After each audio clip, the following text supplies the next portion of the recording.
Hi, this is Janet Fitch, and it's noon on Wednesday, so this must be Writing Wednesday. And today I thought I would talk about the meaning of your book, what used to be called theme. And theme is a tricky thing.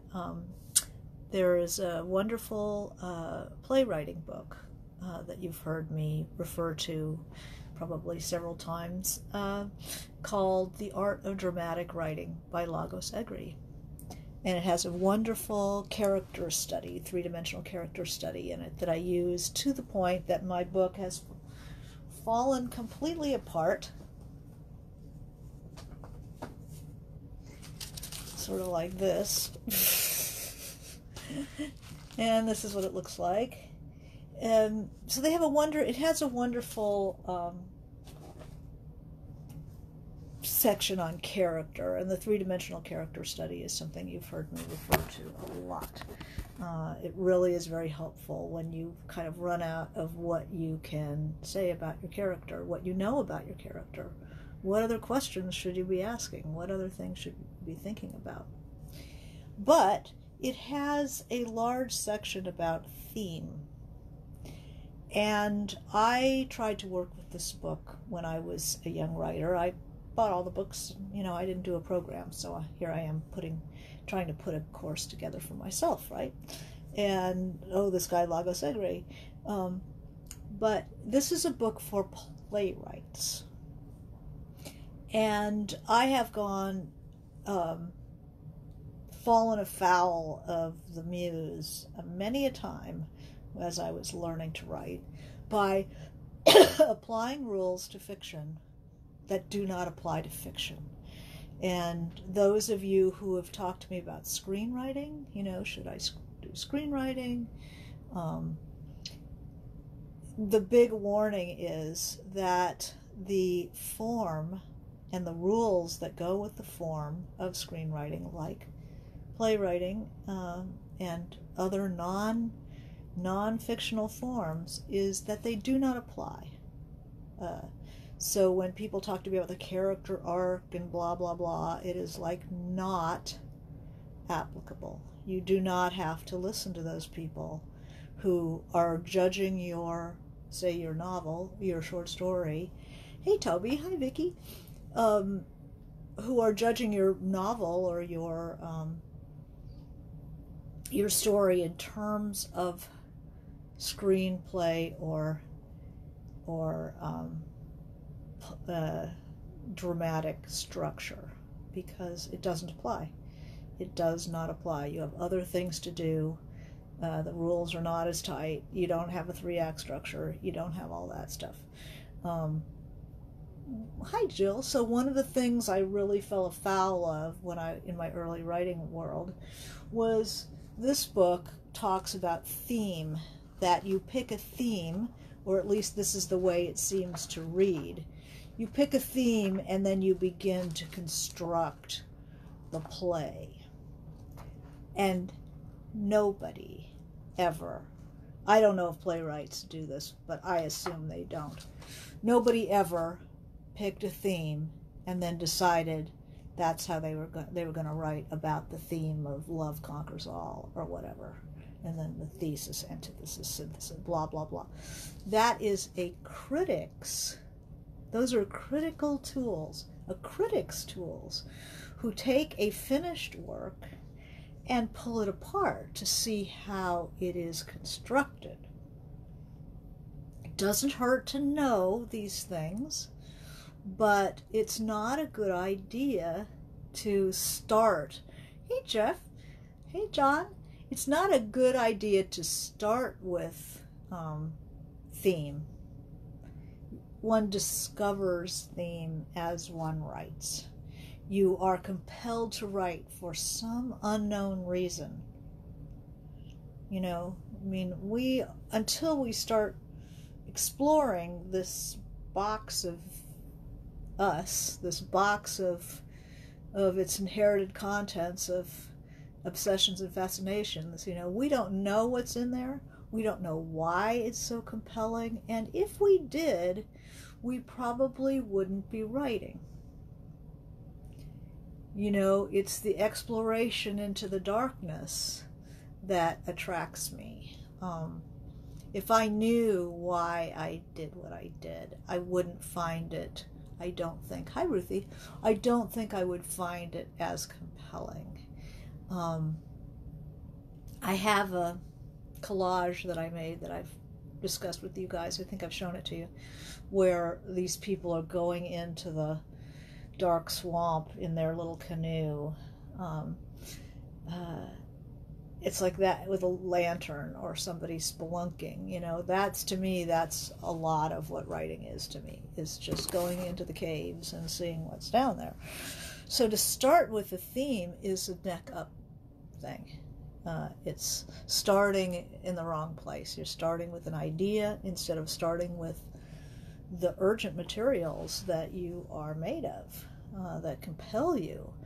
So I always, with theme, what does a novel mean? What does your novel mean? You know, what is it about? Is best to create first, to respond to the urge to handle those materials without analyzing yourself. You know, it's like, I am compelled to handle these materials. This part of something in me that wants me to do this.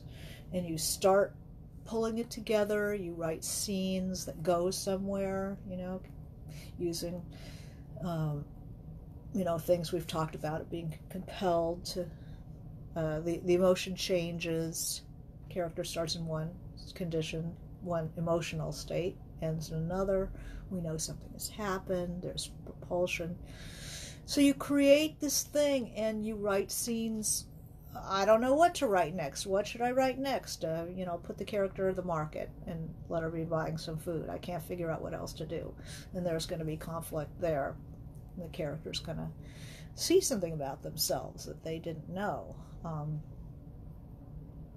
And then you get a draft that maybe feels still pretty amorphous. It's like, whatever it was that you wanted to do with that book, you still don't know what the heck this is about. You've written scenes that you thought should go in there or felt that they should go in there. Something just like, you know, I just had this serious, intense one-on-one scene late at night. I just thought I should put them outside and put that person with somebody else and have another kind of scene. So you create that, you throw it in. By the time you get to the end, you just have this big, you know, it's not always a mess, but it's got a lot of stuff in there. And then you have to decide, okay, now is when you start thinking about what does this mean? What is this all about? What am I trying to say? Hi, Peggy. What am I trying to say with this material?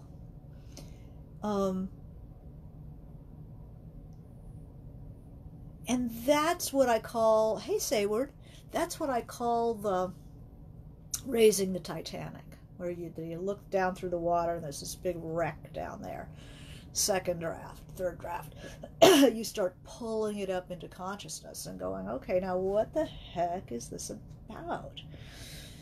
And sometimes you'll do several drafts because you get closer and closer, but there's something elusive. And then, you know, it's like, oh my God, that's it. You know, this is, I thought that White Oleander was a portrait of the artist as a young girl.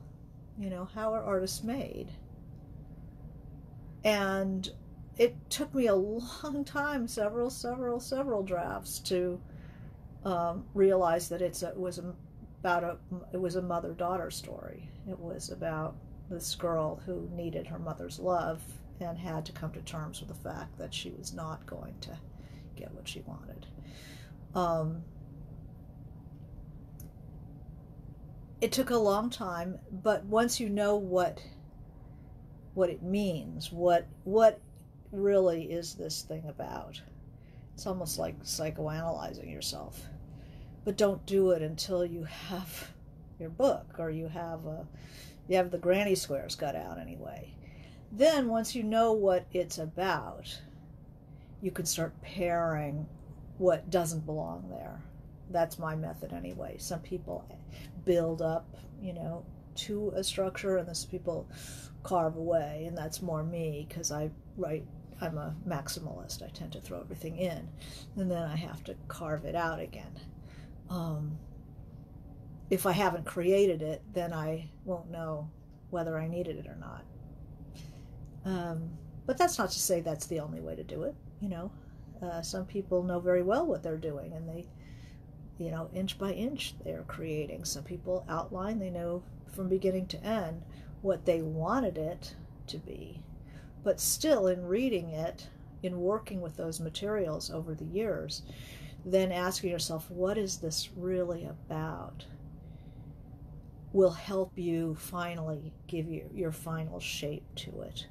So you extract the meaning.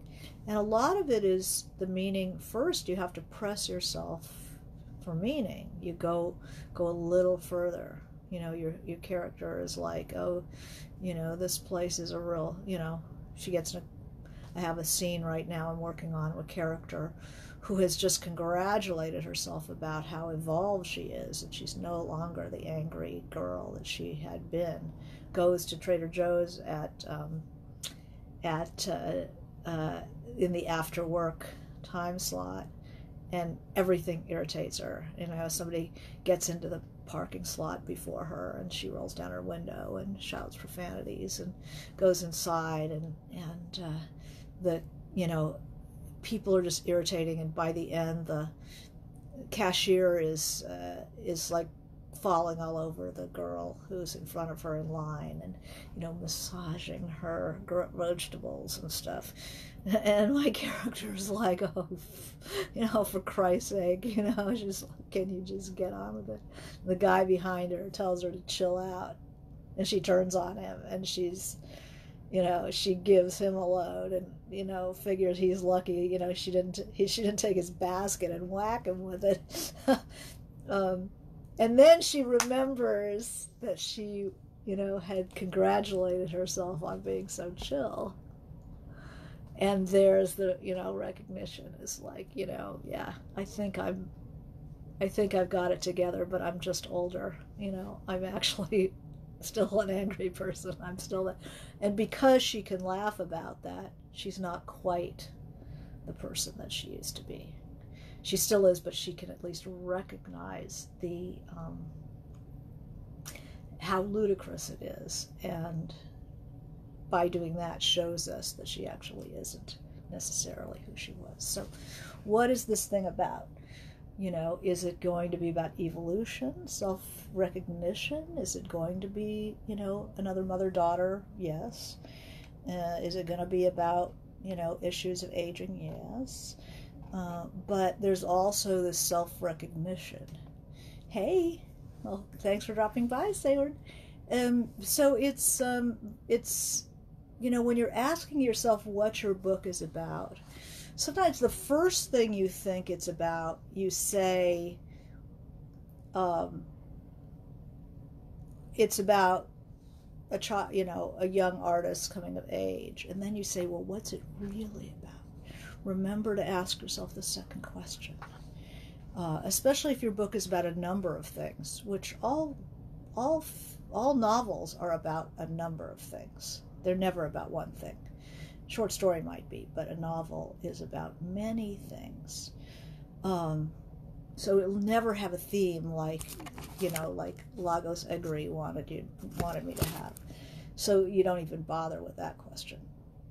Don't bother with that thesis, antithesis, synthesis thing. That is for critics, students, teachers.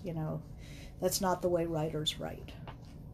You write what's urgent, and then later you sort out, well, what's this all about? What's the meaning that I want out of this?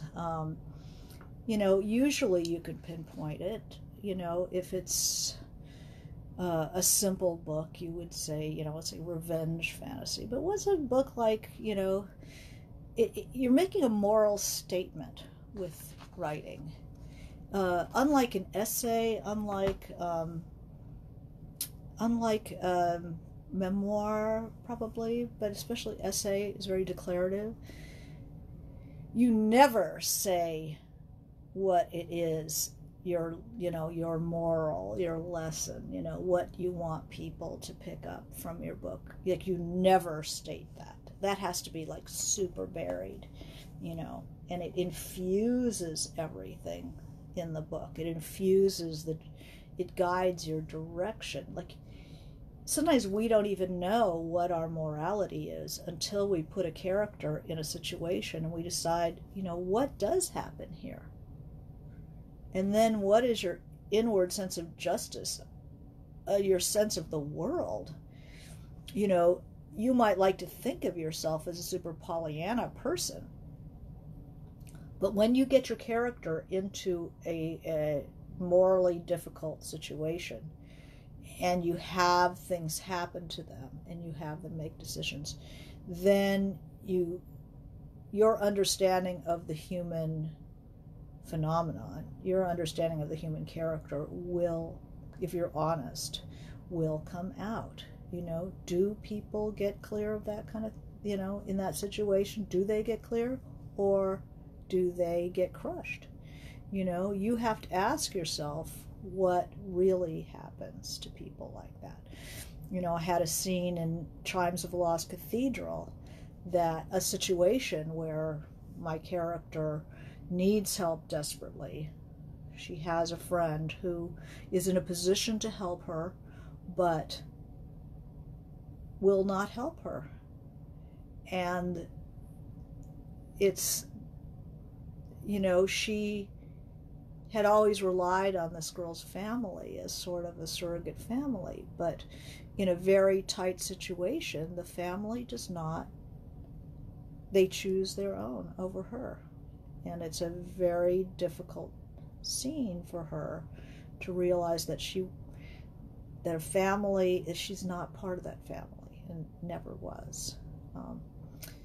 And that's,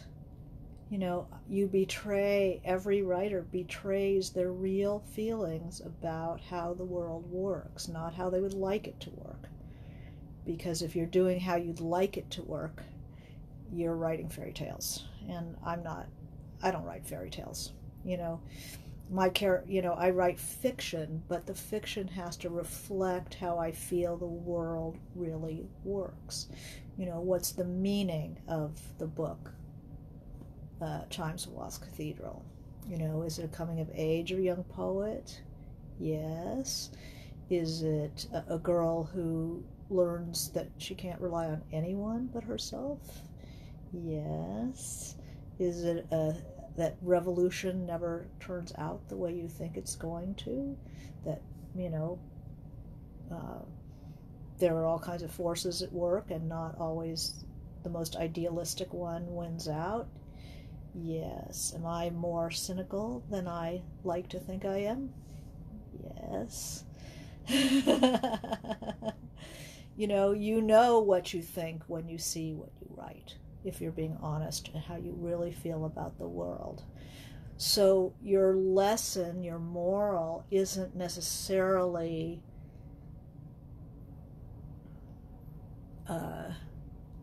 a cheerful one. It should be an honest one.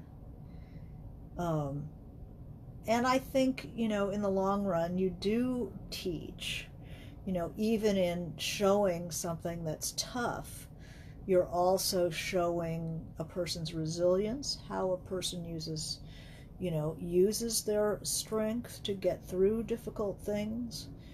You can't do that without showing difficult things. It's like, oh, well, he fell right over. What's the point of that?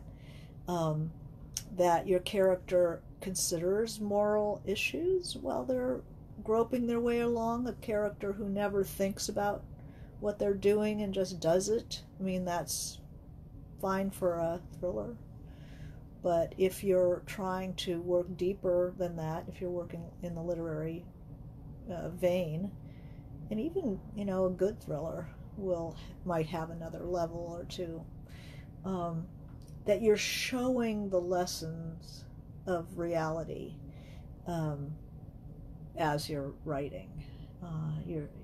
Hi Suzanne, you're showing how you feel the world is structured, how, if you think your character is a good person, where do they have to abandon their goodness? Where do they fight for their goodness? These are really pressing issues. So what is the meaning of your book is such an interesting question. It's a student question. It's a question that very rarely do writers ask, but it's a deep question, and it's down in there. If your book doesn't mean anything, then it's just a bag of Doritos. It's not particularly nourishing to the human soul who's reading it. It's not nourishing. It's not expanding our humanity, which is, I think, the essential job of art, is to expand our humanity. So, let's see. I am answering questions today, but I wanted to talk about this purpose. What's the best way to bring clear purpose to my novel? How can I pull my ideas together cohesively? You don't have to worry about cohesive in a novel. A novel is a big thing. There'll be lots of ideas. And sometimes there's two that come into conflict, and they fight it out in the novel. And then in the end, one becomes the clear winner. If anybody's ever had two opinions about something, if you have a character who has two opinions about things, don't have them wishy-washy. Oh, I don't know, maybe this, maybe that. I can't stand essays like that. I can't stand fiction like that.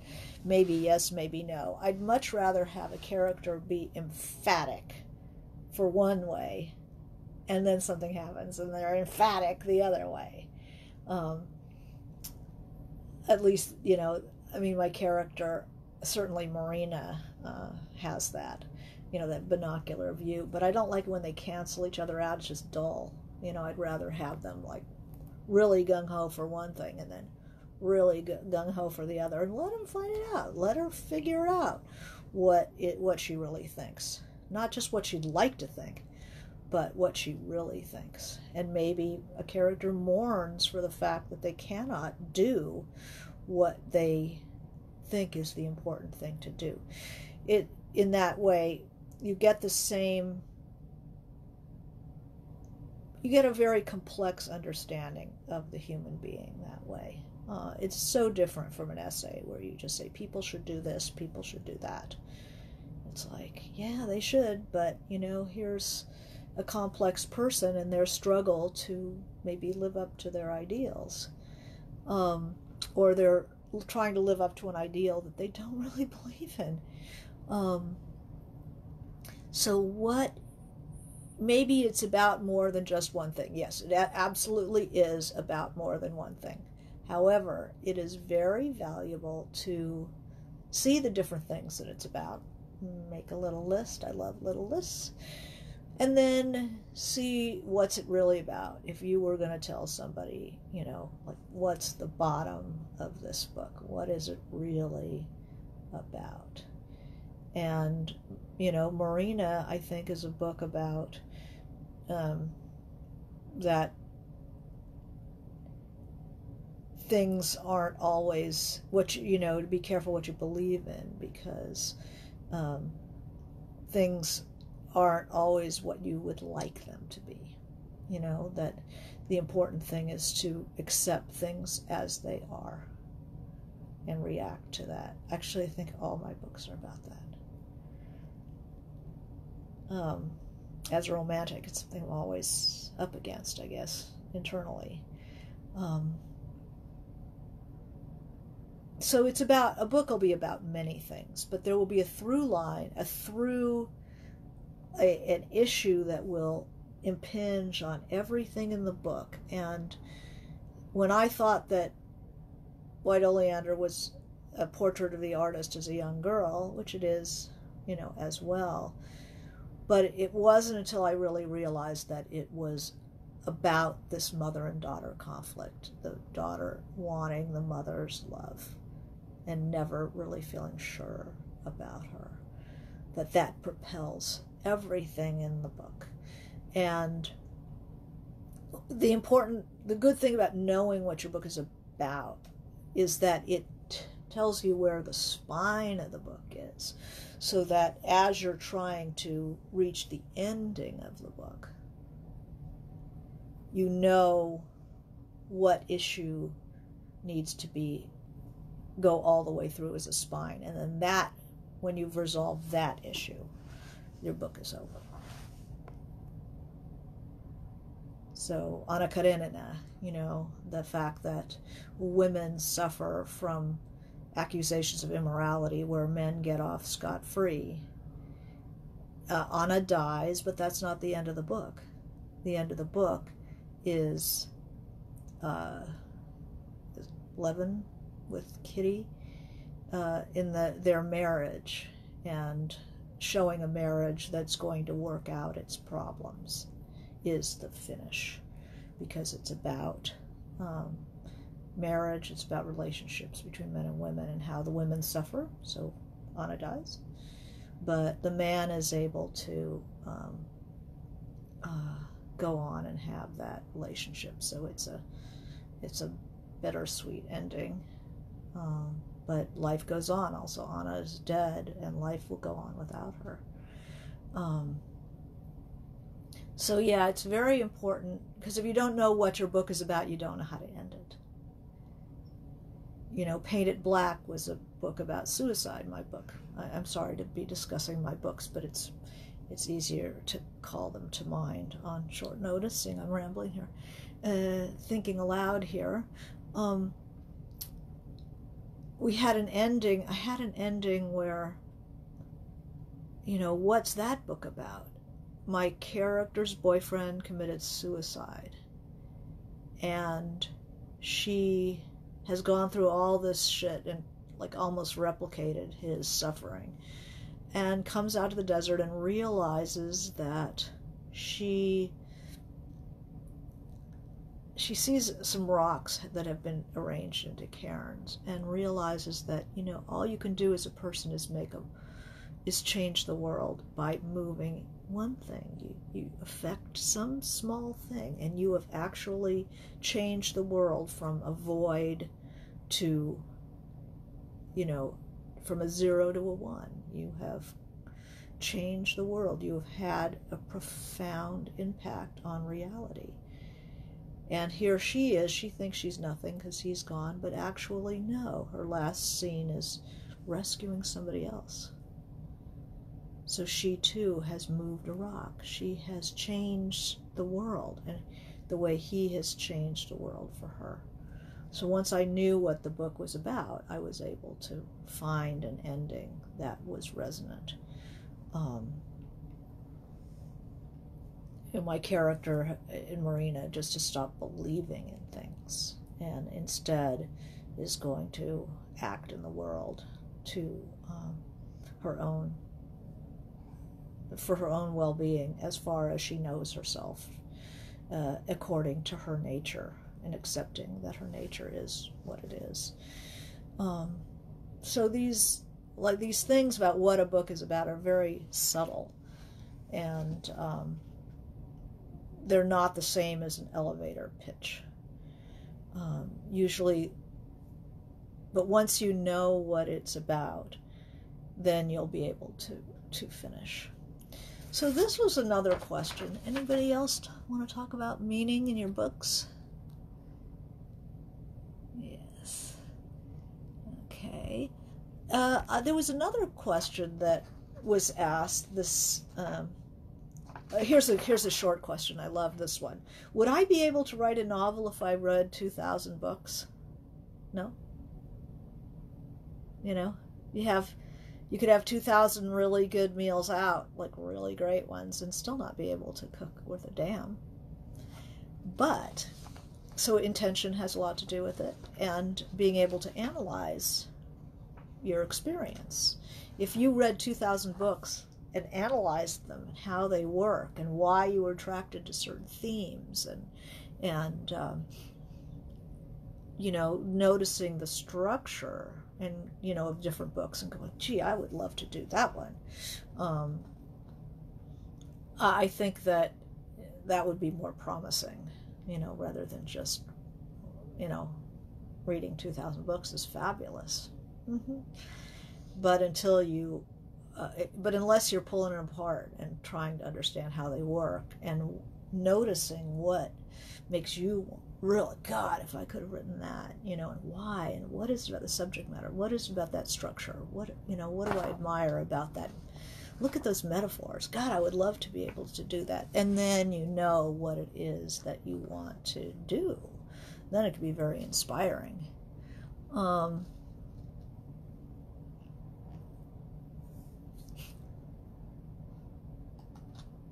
Yeah, so Linda has thoughts about other things that Painted Black was about, the mother and the boys, the suicided boy's mother and his girlfriend. Yeah, they were definitely attracted to each other, but there were changes that went on inside the girl as that was a part of. That was the deep bedrock of that book. But the question, another thing I wanted to talk about, I just finished a remarkably good book.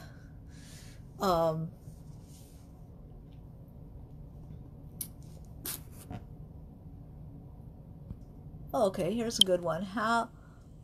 Here's a character, Kimberly saying, character torn, not emphatic. She wants to live the artist's life, work on her art, and continue to be a wife and mother. Husband doesn't like artistic side. Oh, that's very lifelike. How would you be attracted to a character who was torn and not emphatic? Well, the torn gets very boring after a while because they just go back and forth, back and forth, back and forth, and they never like commit to anything.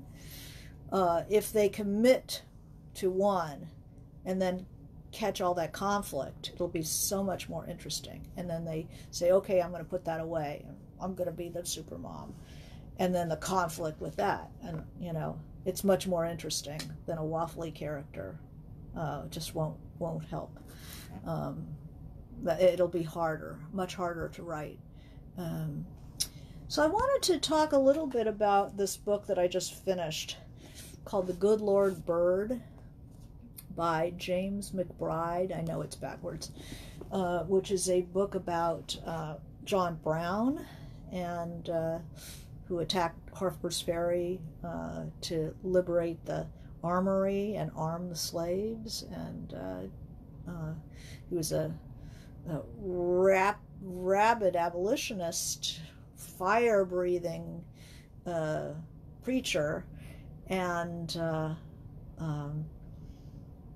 he is a fabulous character, but the protagonist, the voice, the point of view character is a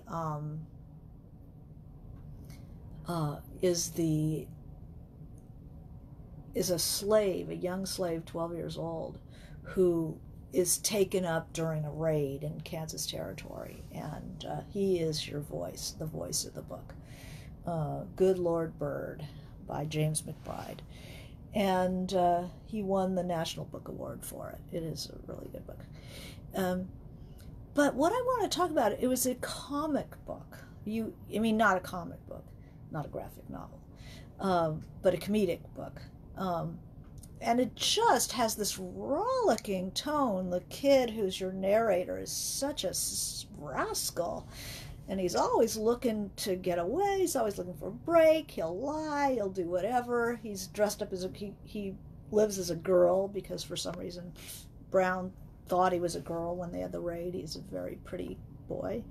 And he's just the slyest thing and so funny.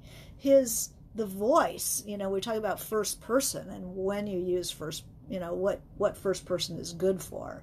And it's like if you have a voicey protagonist, people read just for the voice. And it's people call it like Twainish, I think of it a lot of it Pynchon, just that inventiveness and the speed and the craziness.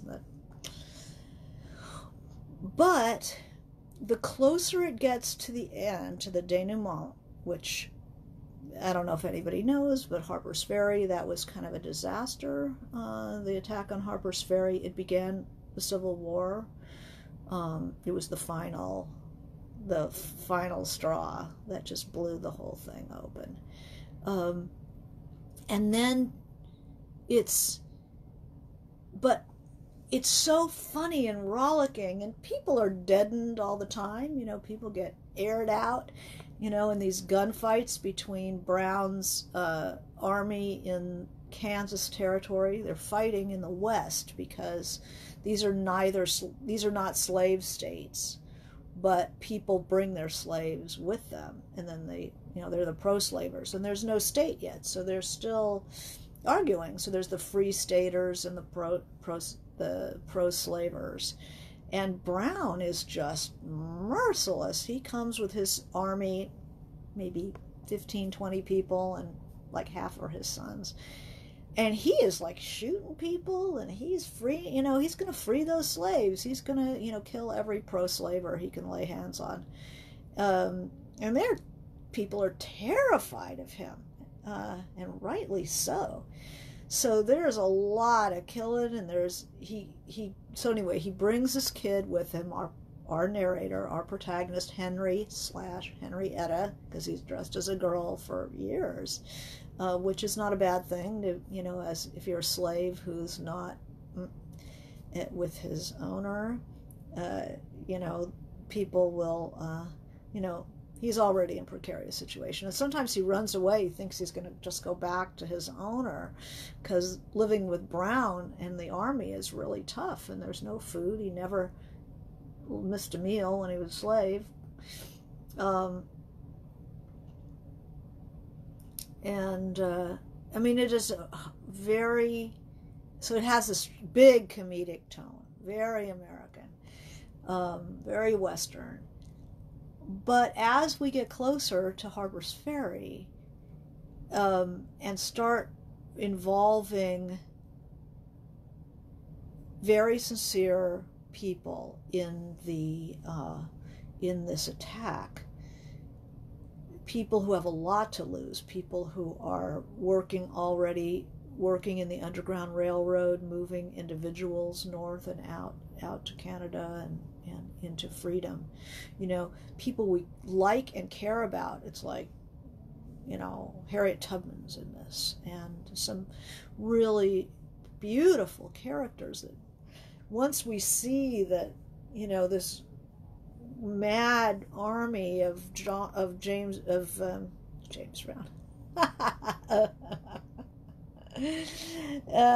this massive John Brown's army coming into contact and being supported by people who are very sincere, very serious, have a lot to lose.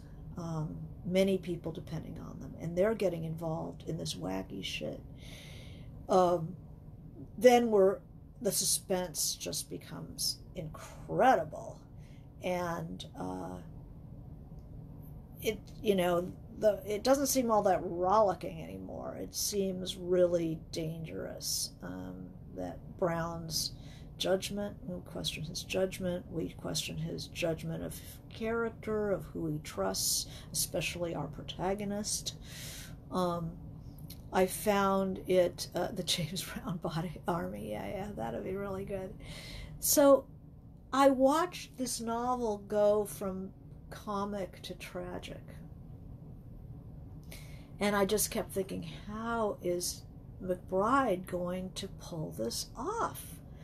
It didn't change tone. The voice is still very much that self-serving comedic voice of this character, but we know that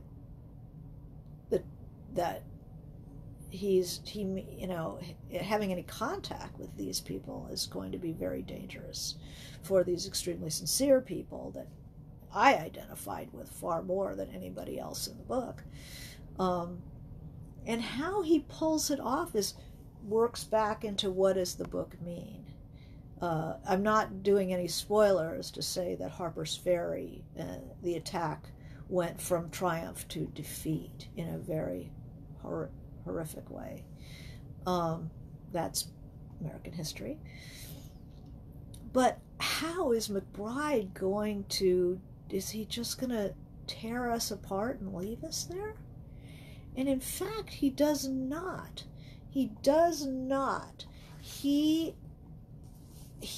talks at the very end.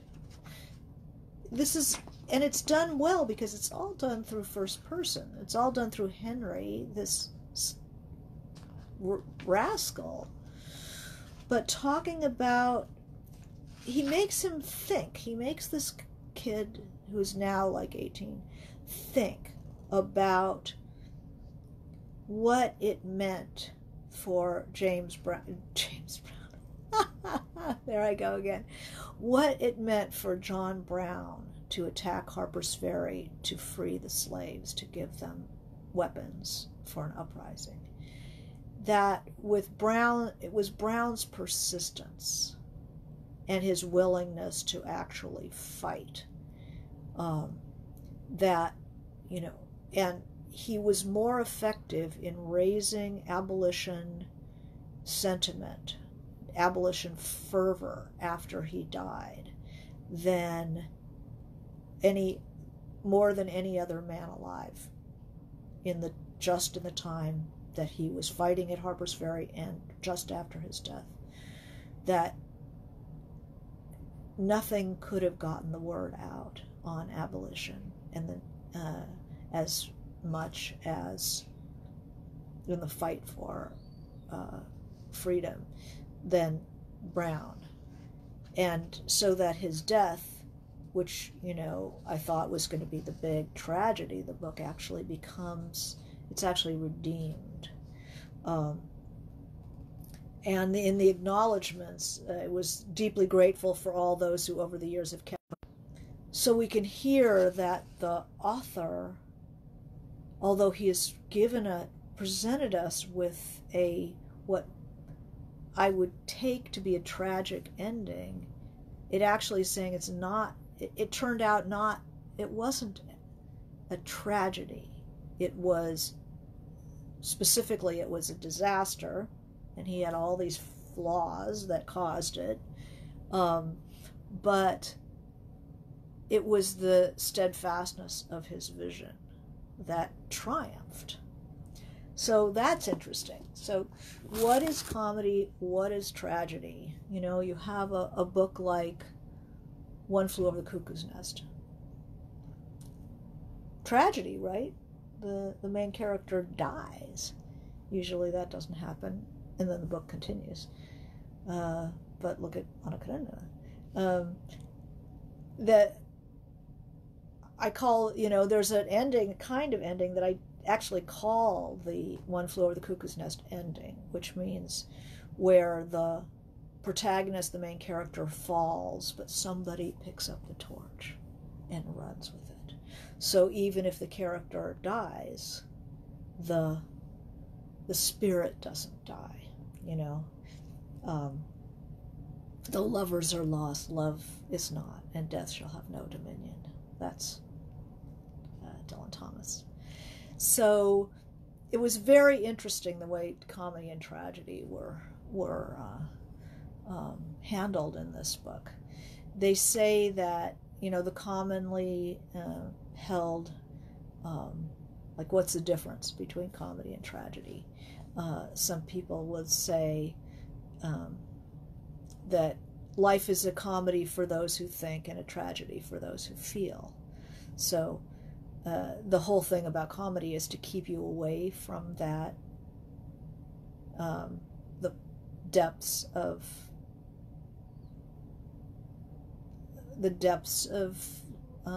what is happening, from feeling it. Like people, that the comedic tone of, say, The Good Lord Bird keeps us from mourning the people who died, because they die and something happens and away you go again. It does not allow you to unpack the grief of that. So it's a lot of it. It's a matter of weight. It's a matter of tone.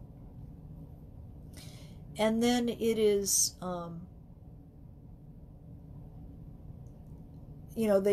there's the classic, that tragedy ends with a death and comedy ends with a wedding. All's well that ends well. So even if you have a happy ending, you have a comedy. I like endings that people pay for. Maybe not a happy ending, but a redeemed ending. If people have fought hard, even if they have failed in their major attempt, if that it's redeemed by the valor of their fight. I don't think that's a tragedy. What I think in terms of like looking at the great tragedies, like in Shakespeare, the Greeks, true tragedy is when a character realizes too late. They realize what they've done too late to do anything about it. That realization is, like, to me, that's the true tragic moment. I could have saved that, but I didn't because this, and there's nothing I can do about it now. And just the force of that's, to me, that's tragedy.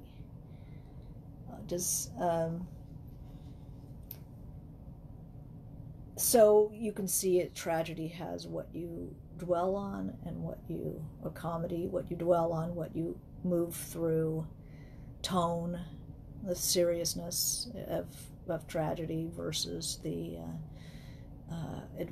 kind of the speed and and language too, the speed, the humor in the language, that's all the comedic. Things work out sometimes and surprise your character. They don't expect things to turn out, and that's comedy. They say incongruousness is comedy. It's like congratulating yourself on how evolved you are, and then almost bashing somebody in the head with their basket because they told you to chill out. The recognition, that's funny. What else can I answer? Talk about? Well, that Good Lord Bird was really excellent. If somebody dies at the end, that's the tragedy, somebody was saying. And if they, if you're going to have a murder, if the person doesn't get murdered, you have a comedy. And if they do get murdered, it's tragedy. You murder the wrong person, and that's tragedy. You murder your wife because you think she's having an affair, and then you realize she wasn't having an affair, that you've been manipulated. That's tragedy, because it's too late. Too late to do anything about it. Then Amber says, the glass room is an example of liminal classification. The protagonist is inanimate. I don't know what liminal classification is. Well, that sounds interesting. Desserts are served all around. There's a quietness and clarity, the time and voice that's unique. Well, that sounds interesting. The glass room. I'll check that out. Thank you. Thank you.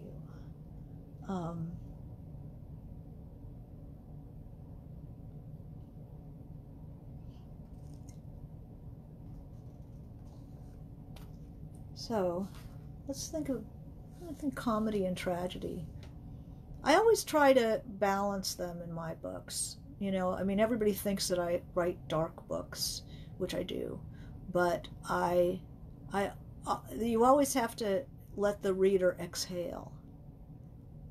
So, if you've had, even if you're in a really dark scene, like there's things in Marina, the first volume, the Revolution of Marina M, where she's in a very desperate situation, but she has funny thoughts.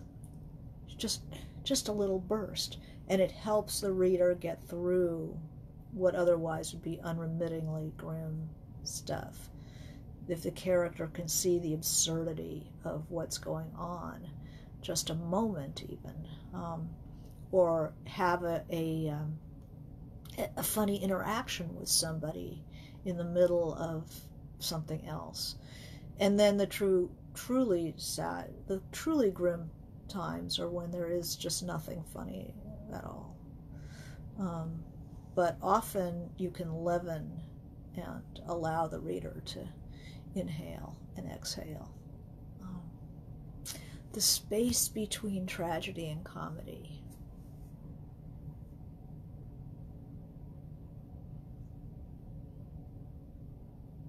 Well, there's neutral stuff, but I find like if there's a lot of tragedy, you need to leaven it. You have to have some places where the reader can have a smile or a laugh. I mean, even if something has happened, you're trying desperately to get out of the country and you're standing in interminable bureaucratic lines, you can notice something funny. It just is a moment that humanizes that and allows the reader to go, well, the writer's taking care of me. I'm not going to be completely, drawn and quartered here, that I will be able to get through this.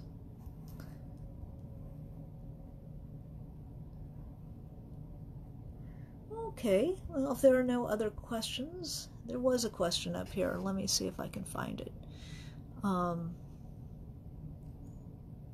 Steve DeGroot, hey. Back and forth, the struggle can be the struggle. So we're talking about the back and forth between having a character wanting two things, caught between two things. The difficulty with that is always that you can have the character swinging back and forth in moves the reader has seen before. It's like, oh God, here we are again. Should I be with Hector or should I be with Jose? Back and forth, and it's just, the reader gets sick of that motion. It's better to say, I'm going to go all the way with Hector. He's the one. Look at us. We're just the perfect thing. Although, I wish it was a little more exciting, but no, this is absolutely the thing for me. It's like, gee, he's sure boring, So you work it within the choice. And then when the other choice comes up, then you work that within the choice. But watch not replicating the same emotional move, because the reader will get tired of that. Just like your friends get tired of hearing about your problems with the problematic boyfriend. It's like, yeah, he's a problematic boyfriend, and I've already heard this, yeah, he did it to you again, whatever. So better to be entirely committed to one thing and then wrestle with that, and then be entirely committed to something else, and then that's just a bit of advice there. Alrighty. So, with no further ado, I hope you enjoyed it. I am going to be at Chevalier on the 21st, or virtual Chevalier on the 21st, so write that down, of July, with a friend who has written a book about her schizophrenic son, her relationship with her schizophrenic son. He came in with it by Miriam Feldman, and she's an artist, so either she did this or her son did this. I don't remember who. Very artistic family. And I'm somebody who has mental illness in my family too, and it's like, what's it like to have an adult son with a serious mental illness, and just to be talking about mental illness, and while we're in lockdown, to be careful of your mental state. Really notice, watching the news too much, no, spending too much time on social media. No, no, no, you know.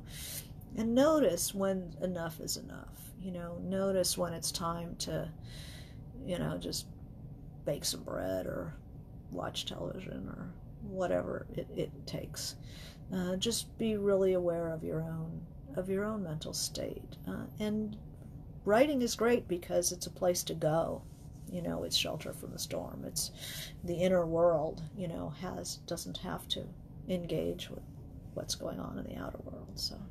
So anyway, that'll be on the 21st of June, Chevalier Bookstore.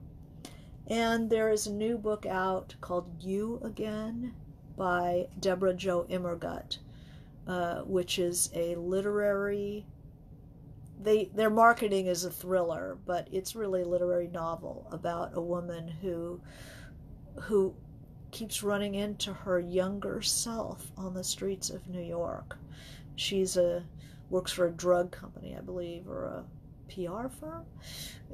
Anyway, she's like has a job, you know, that wasn't being an artist, but her younger self was an artist, and she keeps running into her, and they start interacting. I mean, it's not just a vision.